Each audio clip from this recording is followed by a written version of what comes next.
اہم خبر آپ تک پہنچائیں گے۔ وزیراعظم عمران خان سے مذہبی اسکالر مولانا طارق جمیل کی ملاقات ہوئی ہے۔ قومی رحمت للعالمین اتھارٹی کے مجوزہ کردار سے متعلق اس ملاقات میں تبادلہ خیال کیا گیا۔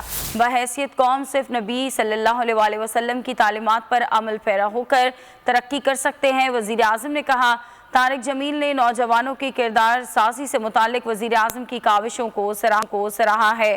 مولانا طارق جمیل اور وزیراعظم عمران خان کے درمیان ملاقات ہوئی ہے۔ قومی رحمت للعالمین کے مجوزہ کردار سے متعلق تبادلہ خیال کیا گیا۔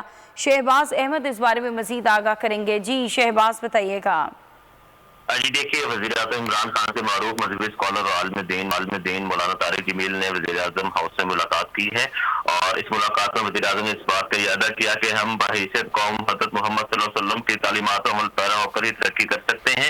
اور اس ملاقات میں حضور کی جو قائم کردہ ریاست مدینہ تھی، ان کی بنیادی کردار اور نبی کی شاندار تعلیمات کی روشنی میں نوجوانوں کے کردار سازی کے لیے جو رحمت للعالمین اتھارٹی بنائی، اس کو مجوزہ کردار سے متعلق امور پر تبادلہ خیال بھی ہوا، اور مولانا طارق جمیل نے ریاست مدینہ کے فلاحی ماڈل کو نافذ کرنے کے ساتھ جو تعلیمات نبی ہیں ان کی روشنی میں زور دینے کے وزیراعظم کاوش کو رہا۔